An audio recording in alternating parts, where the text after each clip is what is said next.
Ujambo mpenzi mtazamaji na karibu kwenye show yetu ya Love Story Show. Mimi ni Brian Wanjala na leo hii tuko na mgeni kwenye studio zetu, atajitambulisha kwa majina yake. Ujambo? Ujambo sana. Kwa majina naitwa Masila Sokot. Ni daktari. Lakini kwa sasa nafanya internship hapa Babaracho. Yeah. Umezaliwa kaunti gani? Nimezaliwa kaunti ya Kisumu. Lakini kwa sasa niko hapa Babaracho nafanya internship. Naam. Maridadi. Yeah. Sasa hapa Kisii ulikuja tu masomo ama internship yenyewe? Nimesomea hapa Kisii. Kisii campus. Main campus hapo. Kwa saa hii nafanya internship hapo kidogo. Wazi. No. So Bwana Masilus, leo hii kwenye show yetu tumefurahi sana kukuhost na tuna host kuhusu mapenzi, yani story yako ya mapenzi. Natumai uko na story yako ya mapenzi. Mwanzo uko kwenye uhusiano ama mahusiano? Kwa sasa naweza sema kwa sasa mambo na mahusiano sitaki kabisa. Nilijamulia kukata hivyo. Nibaki kivyangu, niendelee na maisha yangu.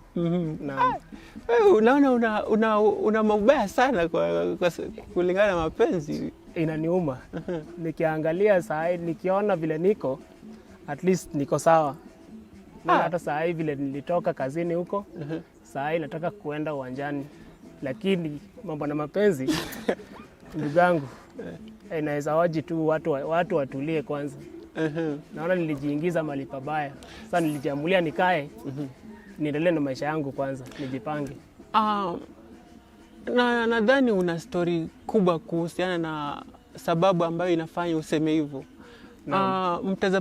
Mtazamaji wetu anangependa kujua ni kipi kilifanya labda uamue hivyo. Asante sana.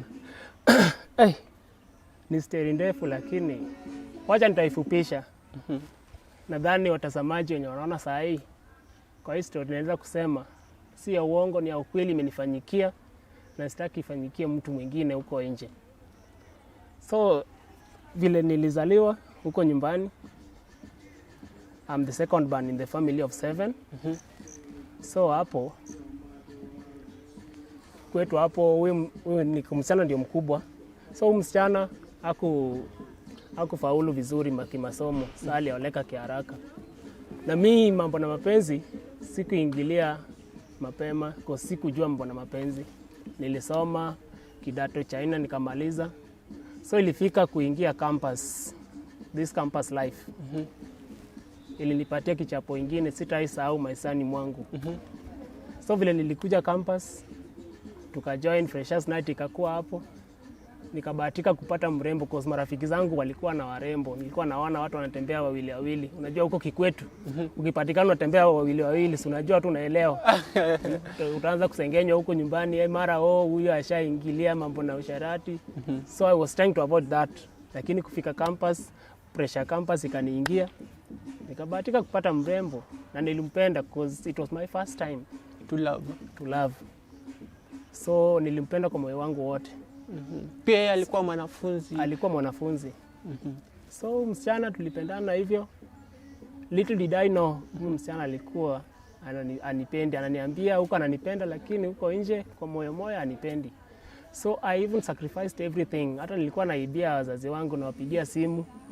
Mama, unajua niko na shida, my portal nilikuwa natumia portal by the way.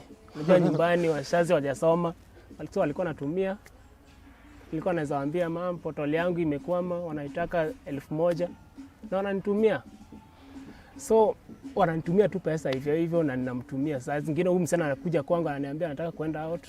So I had no otherwise but to call my parents, niwaelezee niko na shida fulani, wanitumie pesa nimpatie. So msichana akaenda tu hivi tukapendana, alikuwa anadanganya tu, mara ananiambia wewe ndio pekee, wewe ndio utanioa hivyo. Okay, mwanzo ulijuaje labda msichana mwenyewe anakucheza? Sababu ni ngumu sana, wasichana wanacheza kivyao. Hapo ndio kuna siku. So kuna siku moja nilikuwa tu maraundi kutoka classes kuenda kwa nyumba. So ilikuwa mausiku jioni hivi. So kupita kuna gate ingine ukiwa campus hapo, kulikuwa gate B mahali. So kufika hapo nikaona wameagiana huyu mrembo wangu na kijana mwingine hapo. Sasa nikasema labda ni mabeste wametoka class. Nyumba yake nilikuwa najua nyumba yake na direction nilikuwa najua pia mahali wanafuata. So nikawafuata tu pole pole. Kumbe walikuwa wanaelekea kwa huyo. Kwa huyo msichana, huyo kijana. So nikawafuata tu pole pole hadi wakaingia kwa nyumba. So mimi ni nani? Nikasema acha nimpigie simu nisikie ako wapi. Sasa nikampigia simu anakata. Nikampigia simu anakata. Nilimpigia simu karibu mara 5 na alikata yote. So nikakaa hapo kwa mlango kuongojea. Unaweza tafsiri chenye ilikuwa hapo, chenye nilisikia huko. Ili niuma hadi nililia kwa hiyo mlango kama mtoto. Sasa nilimuongojea amalize. Kwani ulikaa hapo tu? Nilikaa tu hapo. Nilikuwa nataka kumuuliza mbona amenifanyia hivyo. Nikamuongojea, nilikaa tu hapo kumuongojea. Unajua it was my first time. So I had nothing but to stay there.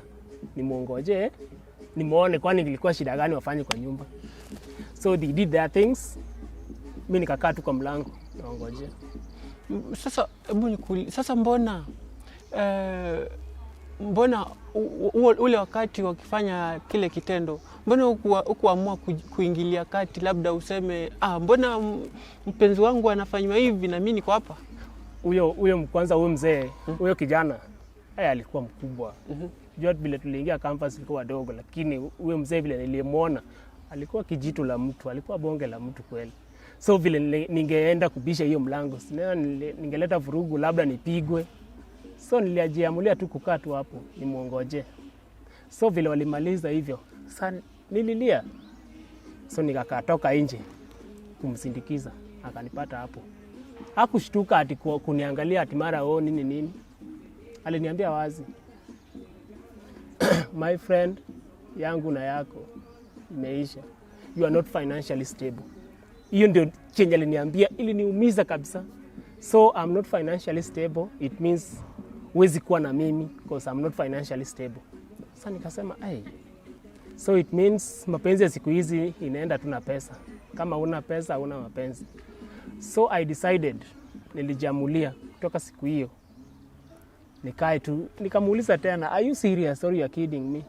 Na mbona umefanya hivi? Si ungeniambia mapema ndio uende kufanya hivyo. Hakuniambia kitu, aliniambia tu yangu na yako imeisha. I have somebody who can take care of me and can provide everything for me. Yeah. Sasa ule wakati wakitoka nje, ule sasa tuseme mpenzi wake mwingine alisema nini, labda kukujua kwamba pia wewe ulikuwa mpenzi wake? Hata huyu mzee alistuka akamuuliza, kwani how can you date such a man mwenye hata hana mbele wala nyuma? Kwani huyu ndio ulikuwa unaniambia ati una date? Alisema tu hivyo. Sasa niliwaangalia tu nikasema hapa na kimeumana. Baada ya kulia niona tu moyo ikarudi tu pole pole. Nikamwambia tu thank you. Na Mungu akusaidie maishani. Nilimwacha tu hivyo, nikaenda kwa room, nikajituliza. Nikakaa chini nikifikiria tu chenye aliniambia. Vile mtu akikwambia at you are not financially stable. So hiyo kitu ndio nilishika peke yake. Nikasema I'm not financially stable. So hiyo mambo na mapenzi niachane nayo. So kuanzia siku hiyo niliachana na mapenzi. I wanted to kujenga maisha yangu kwanza. Nikuwe hiyo financially stable is when niingilie mambo na mapenzi. So kuanzia siku hiyo niliacha tu mambo na mapenzi, nikasema kama mapenzi ni hiyo, ni pesa, wacha nitafute pesa, nikuwe financially stable is when naweza ingilia kwa mapenzi sasa. Sasa mlikuwa mmedate kwa muda gani, labda ndo ukagundua kwamba ama ukapata kwamba huyu mwanadada alikuwa anakucheza ama alikuwa akupendi? Mlikuwa mmedate for how long? Think of 3 years. What? Think of 3 years from first year to third year. Nikapata huyo ni ukacho wake. So nilimuombea tu, hata mali haiko ananiona, hata kama anaona hii, naweza mwambia tu mali huko umenisaidia sana, chenye umenifanyia, at least sahi, yet I'm still not financially stable, but as per now I can take care of someone, but I'm not ready to take you back. Yes, hiyo ndio naweza kumwambia. Kama uko na machungu sana na yeye.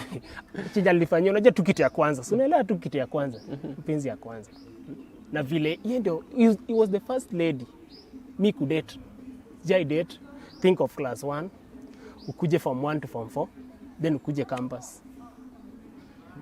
Alafu umpate, alafu anakuambia wewe ndio wa kwanza mara nini? Na mimi ndio kusema ukweli, she was my first lady. Nani alikuwa anasemaje? Nani alikuwa anasemaje? I was the first man for her.